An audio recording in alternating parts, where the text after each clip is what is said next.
Alors cette blessure de AJ Styles, on y croit ou absolument pas du tout?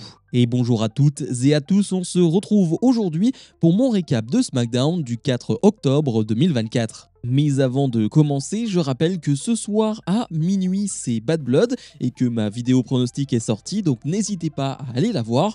Et aujourd'hui, on sera en live sur Twitch, sur ma chaîne Twitch, pour parler de SmackDown et de Bad Blood, donc je vous attends très nombreux dans la journée sur Twitch. Et évidemment, on n'oublie pas de mettre un maximum de pouces vers le haut, j'attends au minimum 250 j'aime sous cette vidéo. Et le show bleu va débuter avec le chanteur originaire de Nashville, Hardy, qui va nous introduire le retour de AJ Styles. Styles fait son entrée, il dit que l'univers de la WWE lui a manqué et qu'il est logique qu'il fasse son retour à Nashville, là où tout a commencé pour lui. Ces derniers mois, il a fait beaucoup de choses qu'il regrette, mais il n'est pas là pour parler du passé, il veut parler de ce soir. Il sait que beaucoup de gars ne l'aiment pas, mais il doit leur rappeler que c'est toujours la maison que AJ Styles a bâtie. Il est alors interrompu par Carmelo Hayes, qui déclare qu'il n'est pas étonné que personne n'ait accueilli AJ Styles pour le retour de ce dernier après ce qu'il a pu faire par le passé. Hayes se félicite d'être celui qui le fait en ce moment même, avant de dire qu'il est inutile de rappeler qui il est,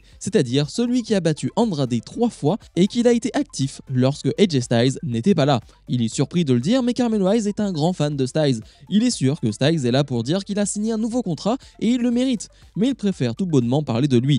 Il pense qu'un gars comme lui mériterait d'être champion des États-Unis et que LA Knight ou Andrade ne le méritent pas. Styles va reprendre Carmelo Hayes pour lui donner un conseil, lui disant qu'il a été dans le ring avec LA Knight par le passé et que le gars est vraiment bon. Hayes dit qu'il n'a pas besoin de conseils de la part de AJ Styles, il ne prend pas de conseils de la part de personnes qui abandonnent. Styles va répondre que si Melo était si bon, il serait champion des États-Unis à l'heure actuelle. De l'autre côté, Hayes va dire que si AJ Styles était vraiment phénoménal, il serait champion de la WWE aujourd'hui. Melo s'apprêtait à partir, mais LA Knight, le champion des États-Unis, va arriver. Il n'est pas étonné que Carmelo Hayes ait refusé le combat, mais il rappelle également à Styles qu'ils ne sont pas amis. Il va proposer deux options à Carmelo Hayes, le frapper dans le visage et profiter de la soirée, ou bien affronter AJ Styles avec une future chance au titre des États-Unis à la clé.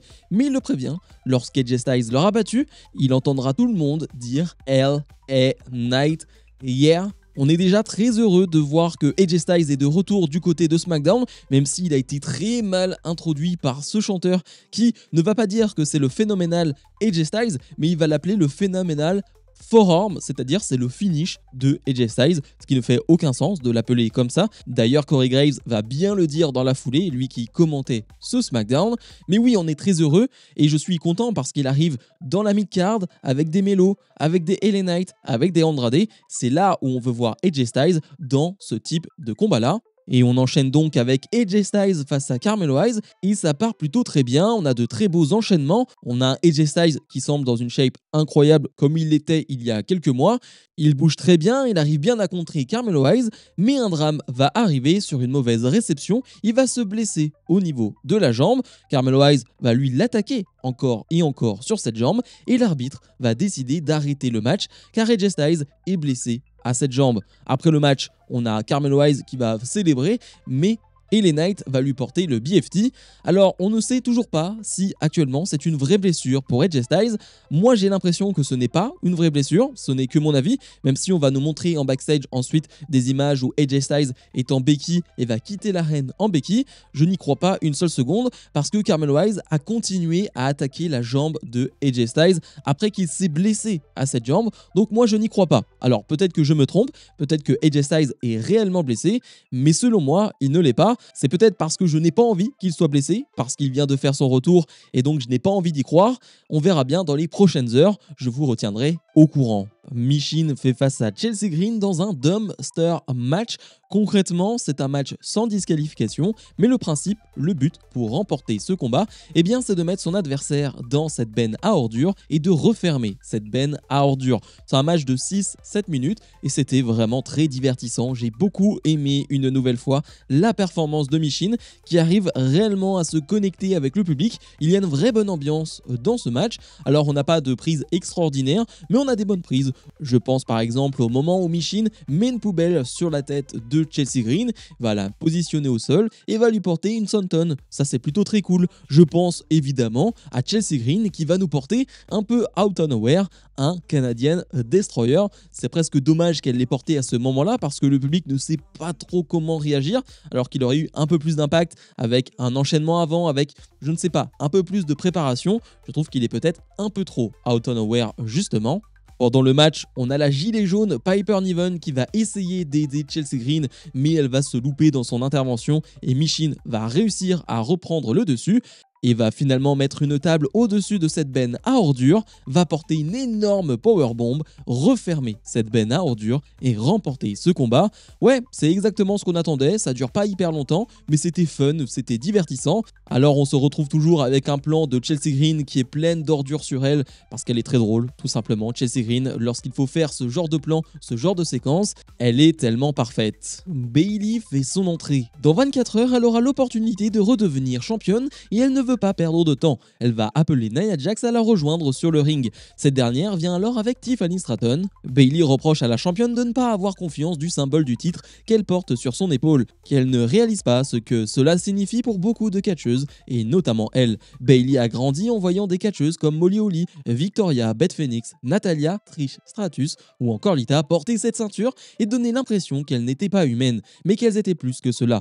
Mais ce n'est pas le cas de Nia Jax. Bayley admet cependant que Nia Jax a un règne dominant, qu'elle est l'une des championnes les plus dominantes dans l'histoire de la WWE. Mais deux personnes peuvent lui prendre son titre. Elle, en la battant de main à Bad Blood, mais aussi son amie Tiffany Stratton. Ce n'est pas car elle est suffisamment forte, mais c'est uniquement grâce à sa mallette que Stratton pourrait devenir championne. Et Bayley prévient Jax, quand Stratton sera lassée d'elle, elle n'hésitera pas à justement encaisser sa mallette. Stratton l'interrompt et va surtout reprendre Bayley. Selon Bayley, elle aurait besoin de cette mallette pour battre Nia Jax, mais selon Tiffany Stratton, elle n'a pas besoin de cette mallette pour battre Nia Jax. Jax va d'ailleurs la regarder bizarrement et lui dire « excuse-moi », mais Stratton va finalement s'excuser et dit qu'elle a dit cela uniquement car Bayley l'a énervée. Elle ajoute que Bayley devrait s'agenouiller devant la reine. Bayley répond que bien qu'elle reconnaisse la domination de Nia Jax, elle n'a aucun respect pour Tiffany Stratton. Une bagarre va éclater, Bayley va prendre le dessus et laisser Nia Jax au sol dans le ring avant de partir. Stratton semble hésiter à encaisser sa mallette, mais elle ne va finalement rien faire. Promo correct, mais ça ne va pas suffire pour me hype le match entre Nia Jax et Bayley. C'est clairement le match, comme je l'ai dit lors de ma vidéo pronostic, qui me hype le moins de cette carte. On joue une nouvelle fois avec une Stratton qui est entre les deux, qui pourrait cash-in sa mallette sur Jax. Je le répète, je ne pense pas que ça arrivera maintenant. C'est bien trop évident et on sait que Triple H aime nous teaser ce genre de choses et finalement ça n'arrivera pas. En tout cas, pas maintenant. J'y crois pas une seule seconde. Dans la foulée, Naomi fait face à Tiffany Stratton dans un combat de 6-7 minutes et c'était excellent, un superbe combat féminin. Ce n'est pas la première fois que les deux s'affrontent, mais c'est sans doute leur meilleur affrontement. Une très belle prestation de la part des deux superstars. Évidemment, facilement, on aurait envie de mettre en avant la prestation athlétique physique de Tiffany Stratton, mais ce que fait Naomi avec le soutien du public, c'est vraiment excellent aussi. Je me suis régalé devant ce match. Je parlais des qualités athlétiques d'une Tiffany Stratton, elle va nous régaler lors de ce match. Je pense à ce moment où elle va coincer ses pieds dans la troisième corde pour porter une espèce de swanton, c'était sublime. Je pense au moment où Naomi veut porter un facebuster à Tiffany Stratton et elle bloque cette prise avec les mains pour enchaîner avec un dropkick. Je pense évidemment à cette fin de match où, alors que Naomi porte un crossbody, elle la rattrape en plein air pour essayer d'enchaîner avec une prise derrière.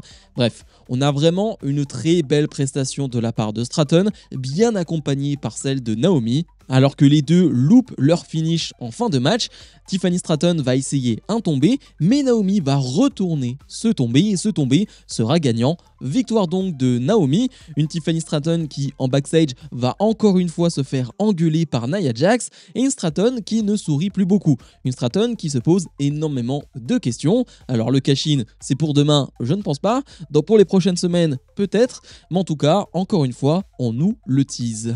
Et dans le main event, la Bloodline défend ses titres de champion par équipe face à DIY et les Street Profits dans un match de l'échelle, un combat qui va durer une quinzaine de minutes et c'était parfait, c'était incroyable. Mon seul reproche, eh bien ce n'est pas de leur faute, c'est simplement les pubs. Ça vraiment c'est très compliqué d'avoir ce type de combat là qui sont très rythmés, qui sont vraiment très très bons, mais qui sont coupés par des pubs. C'est pour cela que beaucoup d'entre nous voulaient ce match lors d'un PLE, un PLE qui s'appelle Bad Blood. Mais ça, on le met de côté. Pour en revenir à ce match, il est compliqué à chaque fois de mettre en avant une superstar dans des matchs à plusieurs, tellement c'est un travail collectif que finalement mettre quelqu'un en avant, ce serait presque injuste par rapport aux autres, mais je vais quand même le faire. La performance de Montez-Ford lors de ce combat, c'est exceptionnel. Tout simplement exceptionnel. Il était dans tous les spots dangereux, il était présent.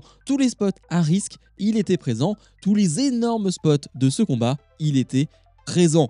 Il y a des spots que je ne pourrais même pas décrire. Je pense par exemple à la prise qu'il porte avec son compère Angelo Dawkins, où il doit même passer au-dessus d'une échelle alors que Dawkins est en position de chaise électrique. Évidemment, les voltiges habituels à l'extérieur du ring, et Dawkins va d'ailleurs le suivre dans ces voltiges-là. On a presque un combat à deux équipes à beaucoup de moments entre DIY et les Street Profits qui vont être énormément mis en avant. La Bloodline, clairement, est l'équipe la moins mise en avant de ce combat. C'est celle qui a le moins de spots, c'est celle qui brille le moins totalement. J'imagine que c'est aussi voulu parce que c'est eux les champions, c'est eux les heels. On essaye de mettre en avant les babyface, ceux qui peuvent possiblement prendre les titres. Donc j'imagine que c'est une consigne. J'imagine que c'est pas simplement dû au match, mais que c'est une vraie consigne de la part des bookers. La Bloodline va passer à travers une table, va passer à travers la table des commentateurs. On se dit que DIY et les Street Profits peuvent le faire, peuvent remporter ce combat, ce que ça va pas réellement se passer comme ça,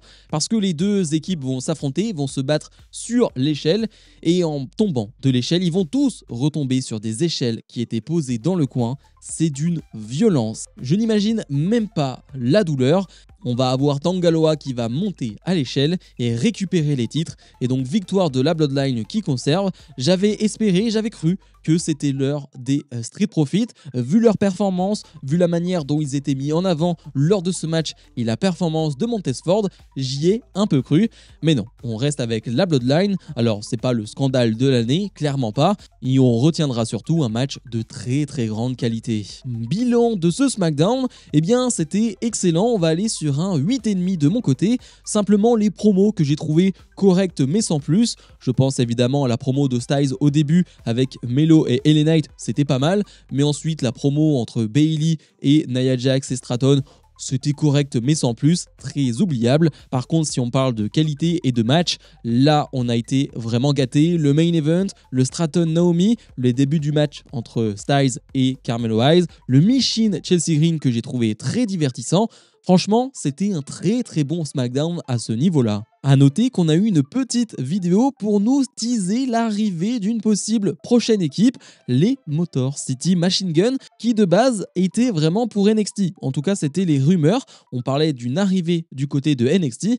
Eh bien, ça semble plus être le cas. On imagine que le fait que les Lucha Bros soient coincés du côté de AEW, eh bien, ça a changé les plans. Mais ce qui est sûr, c'est qu'on va les voir très prochainement du côté de SmackDown, ce qui va encore un peu plus améliorer cette division par équipe. Comme d'habitude, je vous invite à mettre un maximum de pouces vers le haut, à vous abonner. On se retrouve nous donc en live cet après-midi sur ma chaîne Twitch pour parler de SmackDown et de Bad Blood qui aura lieu ce soir à minuit. Salut